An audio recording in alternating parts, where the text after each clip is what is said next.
नमस्कार सभी को, स्वागत है आपका मेरे YouTube चैनल पर, जहां पर हम पढ़ते हैं फिजिक्स आसान भाषा में।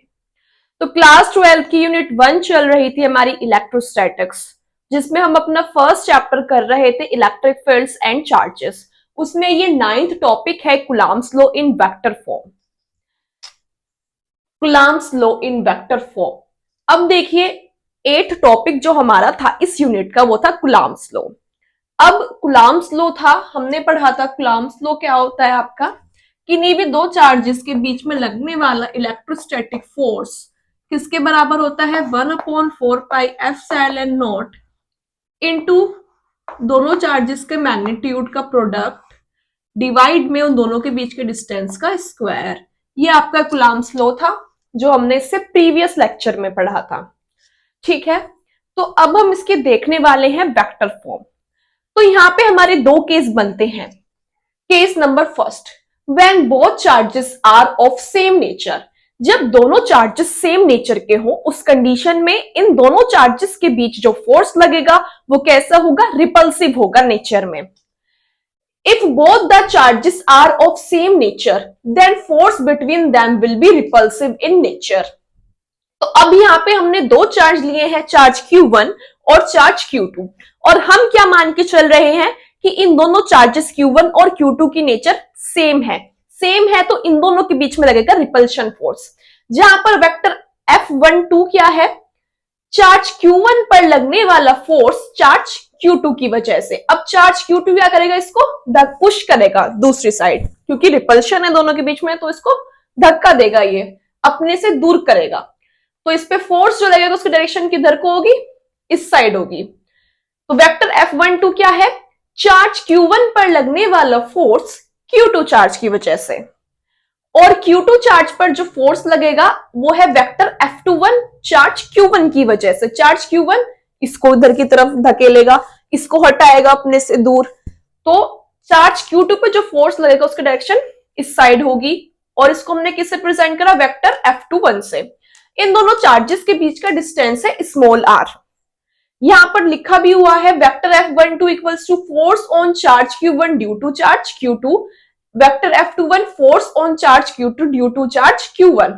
अब यहाँ पे है r12, यह है यूनिट वेक्टर जिसकी डायरेक्शन कहां से कहां तक है, चार्ज Q1 से Q2 की तरफ, और यहाँ पे क्या है r21। कैप से हम रिप्रेजेंट करते हैं यूनिट वेक्टर को, और ऐसे सिंपल एरो से हम रिप्रेजेंट करते हैं नॉर्मल वेक्टर को। तो r21 क्या है यहाँ पे, ये है आपका यूनिट वेक्टर जो कहां से कहां की तरफ है, जिसकी डायरेक्शन कहां से कहां है, चार्ज Q2 से चार्ज Q1 की साइड है। अब जिन बच्चों को ये समझ में नहीं आ रहा है कि यहाँ पे r12 r21 कैसे आया, तो उसके लिए थोड़ा सा इसका कंसेप्ट समझना पड़ेगा, जो आपने क्लास 11th में पढ़ा था, पोजीशन वेक्टर, डिस्प्लेसमेंट वेक्टर, वहां से आया है ये। चलिए सभी बोर्ड पे ध्यान दीजिए। अगर 2D स्पेस में कोई चार्ज Q1 है और चार्ज Q2 है, ठीक है, ये इसका ओरिजिन है। सो अगर आपसे कहा जाए कि चार्ज Q1 की पोजीशन बताइए, तो ये क्या हो जाएगी, तो यहां पे आप क्या खींचोगे, किसका पोजीशन वेक्टर खींचोगे, R1। ठीक है, ऐसे ही चार्ज Q की पोजीशन बताने के लिए पोजीशन वेक्टर खींचोगे यहाँ पे R2।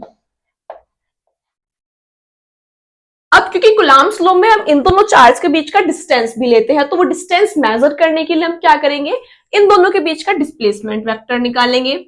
तो इन चार्ज Q1 से चार्ज Q2 की तरफ जो डिस्प्लेसमेंट वेक्टर होगा वो क्या होगा आपका, वेक्टर R12, और चार्ज Q2 से चार्ज Q1 की तरफ डिस्प्लेसमेंट वेक्टर क्या होगा, वो होगा आपका R21, वेक्टर R21। ठीक है, वेक्टर R क्या है, वेक्टर R1 क्या है, यहाँ पे small r1 and small r2 vector, ये है पोजीशन वेक्टर्स। ठीक है, तो यूनिट वेक्टर पढ़ा है आपने, यूनिट वेक्टर को हम r कैप से रिप्रेजेंट करते हैं। मान लीजिए हमें इस डिस्प्लेसमेंट वेक्टर का यूनिट वेक्टर चाहिए, तो r12 कैप से रिप्रेजेंट करेंगे इसके यूनिट वेक्टर को, और इसका फॉर्मूला क्या होगा, वेक्टर R12 डिवाइड में magnitude of vector R12। Same इसी तरीके से यूनिट वेक्टर अगर हम निकालेंगे वेक्टर R21 का, तो क्या कैसे निकालेंगे, vector R21 upon magnitude of vector R21। ये 11th क्लास का है, आपको बस यहाँ पे रिवाइज कराया गया है, ठीक है। तो अब ये आर कैप 12 कहां से आया और आर कैप 21 कहां से आया, अभी आप समझ गए होंगे। ये है यूनिट वेक्टर, ठीक है, जिसकी डायरेक्शन कहां से कहां तक है, आर कैप 12 की चार्ज Q1 से चार्ज Q2 की तरफ, और आर कैप 21 की डायरेक्शन कहां से कहां तक है, चार्ज Q2 से चार्ज Q1 की तरफ। यहाँ पे लिखा भी हुआ है। अब कुलाम्स लॉ की हेल्प से हम क्या करेंगे, इन दोनों फोर्स का मैग्नीट्यूड निकालेंगे। तो फोर्स जो चार्ज Q1 पर लग रहा है पहले उसका मैग्नीट्यूड निकालते हैं, यानी कि vector F12 equals to 1/4 pi epsilon naught, यहाँ पे खाली K भी यूज कर सकते हैं, Q1 Q2 upon R square into, अब हम क्या करेंगे, यूनिट वेक्टर की यहाँ पे मल्टीप्लाई करेंगे। और किस यूनिट वेक्टर की हमें मल्टीप्लाई करनी है, जो फोर्स की डायरेक्शन में हो हमारी। कौन सा फोर्स है यहाँ पे, वेक्टर F12। तो वेक्टर F12 की डायरेक्शन में कौन सा यूनिट वेक्टर है, देखिए वेक्टर F12 की डायरेक्शन है उस साइड, तो क्या ये यूनिट वेक्टर, नहीं, ये तो इस साइड जा रहा है, तो ये वाला यूनिट वेक्टर जो है वो इसी की डायरेक्शन में है, वेक्टर F12 की। तो जहां पे हमें F12 फोर्स निकालना है, वहां पे हम R cap 21 unit vector use करेंगे, यानी कि इसकी मल्टीप्लाई हम यहां पर कर देंगे और हमारी फर्स्ट इक्वेशन हो जाएगी। सेम इसी तरीके से फोर्स F21 निकालेंगे, 1/4 pi epsilon not Q1 Q2 upon R square, और F21 किस डायरेक्शन में है, F21 इस डायरेक्शन में है। इस डायरेक्शन में कौन सा यूनिट वेक्टर है हमारा, R कैप 12, तो R कैप 12 की यहां पर मल्टीप्लाई कर देंगे।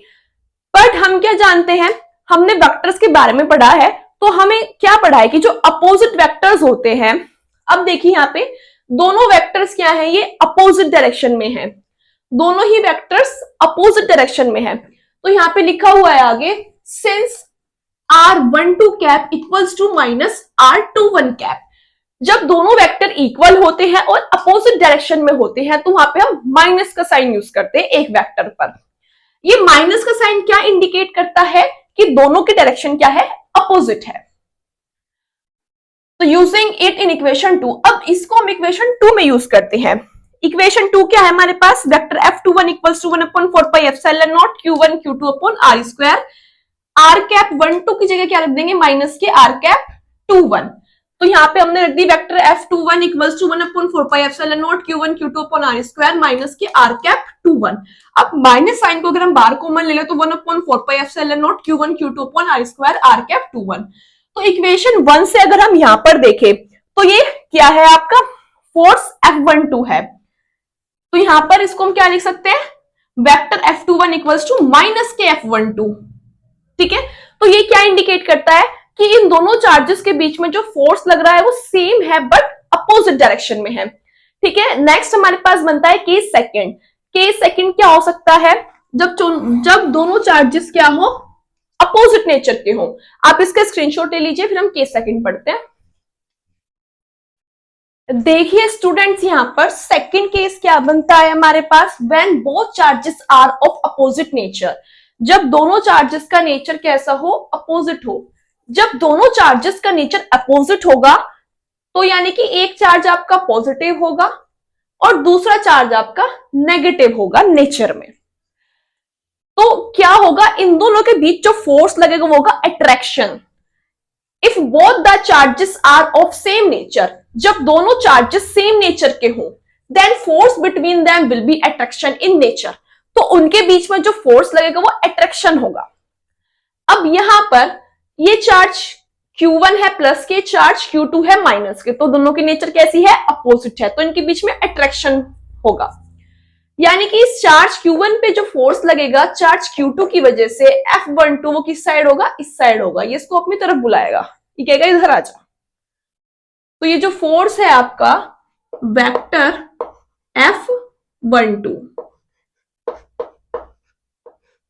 वो इस साइड लगेगा, एंड इस चार्ज Q2 पर जो फोर्स लगेगा चार्ज Q1 की वजह से वो भी इस साइड लगेगा, ये इसको अपनी तरफ बुलाएगा, ये इसको अपनी तरफ बुलाएगा। तो यानी कि वेक्टर F21 चार्ज Q2 पर चार्ज Q1 की वजह से लगने वाला फोर्स। फिर वही कुलाम्स लॉ की हेल्प से हम क्या करेंगे, फोर्स को फाइंड करेंगे, यानी कि vector F12 equals to 1/4 pi epsilon not Q1 Q2 upon R square. अब देखिए वेक्टर F12 की ही डायरेक्शन में जो पोजीशन वेक्टर है, सॉरी वेक्टर F12 की ही डायरेक्शन में जो यूनिट वेक्टर है उसको यूज करेंगे हम। तो F12 फोर्स की डायरेक्शन में जो यूनिट वेक्टर है यहाँ पर वो है r कैप 12। इसकी डायरेक्शन में जो यूनिट वेक्टर है आपको वो है r कैप 12।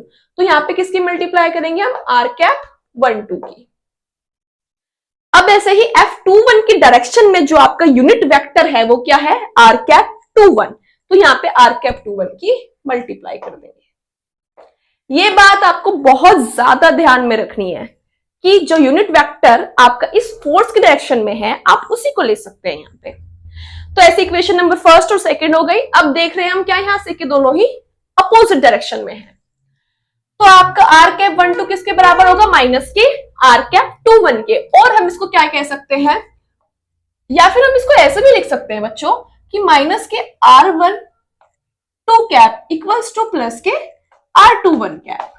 दोनों में से किसी एक पे माइनस का साइन होना चाहिए। अगर बुक में आपको ये चीज मिल गई और ये नहीं मिली तो आपको कंफ्यूज नहीं होना। अब हम इसको यूज करेंगे इक्वेशन नंबर 2 के अंदर, यानी कि vector F21 equals to 1/4 pi epsilon not Q1 Q2 upon r square. और यहाँ पे क्या था आपका r कैप 21। r कैप 21 की जगह पे हम क्या लिखेंगे, माइनस के r कैप 12। माइनस को बाहर कॉमन लेंगे तो अंदर क्या बचेगा, r कैप 12। अब ये जो पूरी इक्वेशन है ये इक्वेशन 1 के बराबर है, यानी कि आप यहाँ पे क्या लिख सकते हैं, वेक्टर F12 यानी कि vector F21 equals to minus के वेक्टर F12। तो हमने क्या नोटिस किया है यहाँ पर, चाहे चार्ज की नेचर सेम हो चाहे चार्ज की नेचर अपोजिट हो, जो दोनों के बीच में जो फोर्स ऑफ अट्रैक्शन है या फिर फोर्स ऑफ रिपल्शन है वो नेचर में सेम है और डायरेक्शन में अपोजिट है। तो ये है कूलॉम्स लॉ की वेक्टर फॉर्म। स्क्रीनशॉट ले सकते हैं आप इसका। तो बच्चों यहाँ पे देखिए जनरल फॉर्म में कूलॉम्स लॉ को हम कैसे एक्सप्रेस कर सकते हैं। In general Coulomb's law can be expressed in vector form S. तो कूलॉम लॉ को हम वेक्टर फॉर्म पे कैसे एक्सप्रेस कर सकते हैं generally, force vector F equals to 1/4 pi epsilon not Q1 Q2 upon r square into में unit vector, इस डिस्टेंस का यूनिट वेक्टर। यही तो किया हमने अभी तक। देखो बेटा जनरल फॉर्म होती है जो सभी पे हम अप्लाई कर सके एक तरीके से। अब क्योंकि हम जानते हैं कि जो यूनिट वेक्टर होता है आपका वेक्टर r वो किसके बराबर होता है, यूनिट वेक्टर यानी कि r कैप है ना, r कैप किसके बराबर होता है, यही वेक्टर यानी कि वेक्टर r डिवाइड में इस वेक्टर का मैग्नीट्यूड। और मैग्नीट्यूड को आप या तो ऐसे लिख दो, वेक्टर r को मोड़ में बंद कर दो, या फिर आप खाली r भी यूज कर सकते हैं इसकी जगह पे, है ना। तो मैंने ऐसे भी लिख दिया और ऐसे भी लिख दिया। अब इस वैल्यू को उठा करके आप इसमें पुट कर दीजिए। Vector F equals to 1/4 pi epsilon not Q1 Q2 upon r square है इंटू r क्यूब हो गया इंटू वेक्टर r। तो ये जनरल फॉर्म है कूलॉम्स लॉ की वेक्टर फॉर्म में। तो अभी तक हमने जितने भी टॉपिक्स पढ़े हैं नेक्स्ट लेक्चर में हम उन पे बेस्ड सभी न्यूमेरिकल्स को क्लियर करेंगे। Thank you.